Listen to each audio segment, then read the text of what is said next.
Amrit noni pain oil, ನೋವಿಗೆ ವಿರಾಮ, ದೇಹಕ್ಕೆ ಆರಾಮ. ಕಾಂಗ್ರೆಸ್ ಸರ್ಕಾರದ ಭ್ರಷ್ಟಾಚಾರದ ವಿರುದ್ಧ ನಿರಂತರವಾಗಿ ಸದನದ ಹೊರಗಡೆ ನಾವು ಹೋರಾಟಗಳನ್ನು ಮಾಡ್ಕೊಂಡು ಬಂದಿದ್ದೇವೆ. ಇವತ್ತೇನು ಅಧಿವೇಶನ ಶುರುವಾಗ್ತಾ ಇದೆ, ಇವತ್ತಿನಿಂದ ಇವತ್ತು ಕಳೆದ ಕೆಲವು ತಿಂಗಳುಗಳಿಂದ ಆಗಿರ್ತಕ್ಕಂಥ ಭ್ರಷ್ಟಾಚಾರ, ದಲಿತರಿಗೆ ಮೀಸಲಿಟ್ಟಿರ್ತಕ್ಕಂಥ ಹಣವನ್ನ ಕೊಳ್ಳೆ ಹೊಡೆದಿರ್ತಕ್ಕಂಥದ್ದು, ವಾಲ್ಮೀಕಿ ಅಭಿವೃದ್ಧಿ ನಿಗಮದಲ್ಲಿ ಇವತ್ತು ಪರಿಶಿಷ್ಟ ಪಂಗಡಕ್ಕೆ ಮೀಸಲಿಟ್ಟಿರ್ತಕ್ಕಂಥ ಹಣವನ್ನ ಲೂಟಿ ಮಾಡಿ ಲೋಕಸಭಾ ಚುನಾವಣೆಯಲ್ಲಿ ಬಳಸಿಕೊಂಡಿದ್ದಾರೆ ಅನ್ನೋದು ಈಗಾಗಲೇ ರುಜುವಾತಾಗಿದೆ. ಮತ್ತೊಂದು ಕಡೆ ಮೂಡ ಹಗರಣ, ಸ್ವತಃ ಮುಖ್ಯಮಂತ್ರಿಗಳ ಕುಟುಂಬನೇ ನೇರವಾಗಿ ಭಾಗಿಯಾಗಿದೆ.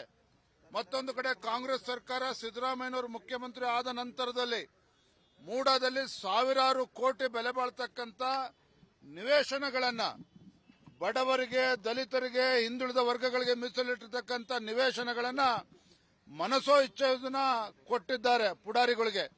ಹಾಗಾಗಿ ಇದ್ರ ವಿರುದ್ಧನೂ ಕೂಡ ಇದು ಸಿಬಿಐ ತನಿಖೆ ಆಗಲೇಬೇಕು. ನಿನ್ನೆ ದಿನ ರಾಜ್ಯ ಸರ್ಕಾರ, ಮಾನ್ಯ ಮುಖ್ಯಮಂತ್ರಿಗಳು ಹೈಕೋರ್ಟಿನ ನಿವೃತ್ತ ನ್ಯಾಯಾಧೀಶರ ಒಂದು ಕಮಿಟಿ ಮಾಡಿದ್ದಾರೆ. ಇದು ಯಾವುದೇ ಕಾರಣಕ್ಕೂ ಒಪ್ಕೊಳ್ತಕ್ಕಂಥದ್ದಲ್ಲ.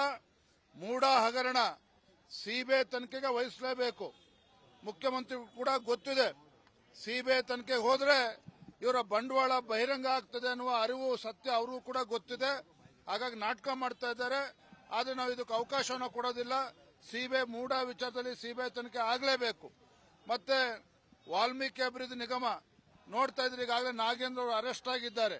ಮತ್ತೊಂದು ಕಡೆ ದದ್ದಲ್ ಅವರು ಕಾಣೆ ಆಗಿದ್ದಾರೆ. ಇವತ್ತು ಮಾನ್ಯ ಮುಖ್ಯಮಂತ್ರಿಗಳು, ಗೃಹ ಸಚಿವರು ನಿಮ್ಮ ಶಾಸಕರನ್ನ ಹುಡುಕಿ ತರಬೇಕು. ಇವತ್ತು ಇಡಿ ಅವರು ನೋಟಿಸ್ ಕೊಟ್ಟಿದ್ದಾರೆ. ಆದ್ರೆ ದದ್ದಲ್ ಅವರು ಇವತ್ತು ಅಬ್ಸ್ಕಾಂಡಿಂಗ್ ಕಾಣ್ತಾ ಇಲ್ಲ. ಹಾಗಾಗಿ ಇಷ್ಟೆಲ್ಲ ಹಗರಣಗಳು ನಡೀತಿದೆ.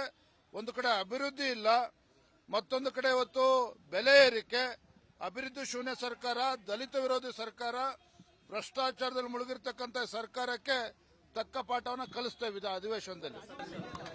ಕಾಂಗ್ರೆಸ್ ಸರ್ಕಾರದ ಭ್ರಷ್ಟಾಚಾರದ ವಿರುದ್ಧ ನಿರಂತರವಾಗಿ ಸದನದ ಹೊರಗಡೆ ನಾವು ಹೋರಾಟಗಳನ್ನು ಮಾಡ್ಕೊಂಡು ಬಂದಿದ್ದೇವೆ.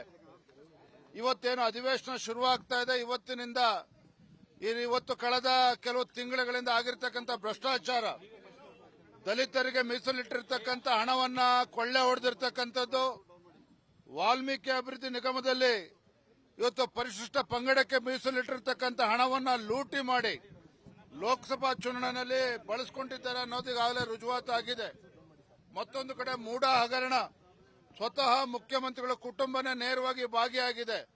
ಮತ್ತೊಂದು ಕಡೆ ಕಾಂಗ್ರೆಸ್ ಸರ್ಕಾರ, ಸಿದ್ದರಾಮಯ್ಯನವರು ಮುಖ್ಯಮಂತ್ರಿ ಆದ ನಂತರದಲ್ಲಿ ಮೂಡಾದಲ್ಲಿ ಸಾವಿರಾರು ಕೋಟಿ ಬೆಲೆ ಬಾಳ್ತಕ್ಕಂಥ ನಿವೇಶನಗಳನ್ನ ಬಡವರಿಗೆ, ದಲಿತರಿಗೆ, ಹಿಂದುಳಿದ ವರ್ಗಗಳಿಗೆ ಮೀಸಲಿಟ್ಟಿರ್ತಕ್ಕಂಥ ನಿವೇಶನಗಳನ್ನ ಮನಸೋ ಇಚ್ಛೆಯನ್ನ ಕೊಟ್ಟಿದ್ದಾರೆ ಪುಡಾರಿಗಳಿಗೆ. ಹಾಗಾಗಿ ಇದ್ರ ವಿರುದ್ಧನೂ ಕೂಡ ಇದು ಸಿಬಿಐ ತನಿಖೆ ಆಗಲೇಬೇಕು. ನಿನ್ನೆ ದಿನ ರಾಜ್ಯ ಸರ್ಕಾರ, ಮಾನ್ಯ ಮುಖ್ಯಮಂತ್ರಿಗಳು ಹೈಕೋರ್ಟಿನ ನಿವೃತ್ತ ನ್ಯಾಯಾಧೀಶರ ಒಂದು ಕಮಿಟಿ ಮಾಡಿದ್ದಾರೆ. ಇದು ಯಾವುದೇ ಕಾರಣಕ್ಕೂ ಒಪ್ಕೊಳ್ತಕ್ಕಂಥದ್ದಲ್ಲ. ಮೂಡ ಹಗರಣ ಸಿಬಿಐ ತನಿಖೆಗೆ ವಹಿಸಲೇಬೇಕು. ಮುಖ್ಯಮಂತ್ರಿಗೂ ಕೂಡ ಗೊತ್ತಿದೆ, ಸಿಬಿಐ ತನಿಖೆಗೆ ಹೋದ್ರೆ ಇವರ ಬಂಡವಾಳ ಬಹಿರಂಗ ಆಗ್ತದೆ ಅನ್ನುವ ಅರಿವು, ಸತ್ಯ ಅವ್ರಿಗೂ ಕೂಡ ಗೊತ್ತಿದೆ. ಹಾಗಾಗಿ ನಾಟಕ ಮಾಡ್ತಾ ಇದ್ದಾರೆ. ಆದ್ರೆ ನಾವು ಇದಕ್ಕೆ ಅವಕಾಶವನ್ನು ಕೊಡೋದಿಲ್ಲ. ಸಿಬಿಐ ಮೂಡ ವಿಚಾರದಲ್ಲಿ ಸಿಬಿಐ ತನಿಖೆ ಆಗಲೇಬೇಕು. ಮತ್ತೆ ವಾಲ್ಮೀಕಿ ಅಭಿವೃದ್ಧಿ ನಿಗಮ ನೋಡ್ತಾ ಇದ್ರೆ ಈಗಾಗಲೇ ನಾಗೇಂದ್ರ ಅವರು ಅರೆಸ್ಟ್ ಆಗಿದ್ದಾರೆ. ಮತ್ತೊಂದು ಕಡೆ ದದ್ದಲ್ ಅವರು ಕಾಣೆ ಆಗಿದ್ದಾರೆ. ಇವತ್ತು ಮಾನ್ಯ ಮುಖ್ಯಮಂತ್ರಿಗಳು, ಗೃಹ ಸಚಿವರು ನಿಮ್ಮ ಶಾಸಕರನ್ನ ಹುಡುಕಿ ತರಬೇಕು. ಇವತ್ತು ಇಡಿ ಅವರು ನೋಟಿಸ್ ಕೊಟ್ಟಿದ್ದಾರೆ. ಆದ್ರೆ ದದ್ದಲ್ ಅವರು ಇವತ್ತು ಅಬ್ಸ್ಕಾಂಡಿಂಗ್ ಕಾಣ್ತಾ ಇಲ್ಲ. ಹಾಗಾಗಿ ಇಷ್ಟೆಲ್ಲ ಹಗರಣಗಳು ನಡೀತಿದೆ.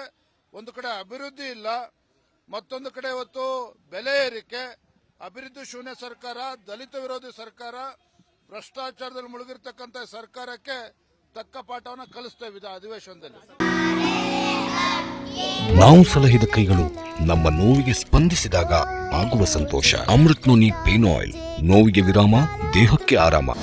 ಅನುಕ್ಷಣದ ಸುದ್ದಿಗಳಿಗಾಗಿ ವಿಸ್ತಾರ ನ್ಯೂಸ್ ಯೂಟ್ಯೂಬ್ ಚಾನೆಲ್ ಸಬ್ಸ್ಕ್ರೈಬ್ ಮಾಡಿ. ಹೊಸ ಸುದ್ದಿಗಳ ನೋಟಿಫಿಕೇಶನ್ಗಾಗಿ ಬೆಲ್ ಐಕಾನ್ ಕ್ಲಿಕ್ ಮಾಡಿ. ಲೇಟೆಸ್ಟ್ ಅಪ್ಡೇಟ್ಸ್ಗಾಗಿ www.vistaranews.com ವೆಬ್ಸೈಟ್ಗೆ ವಿಸಿಟ್ ಮಾಡಿ.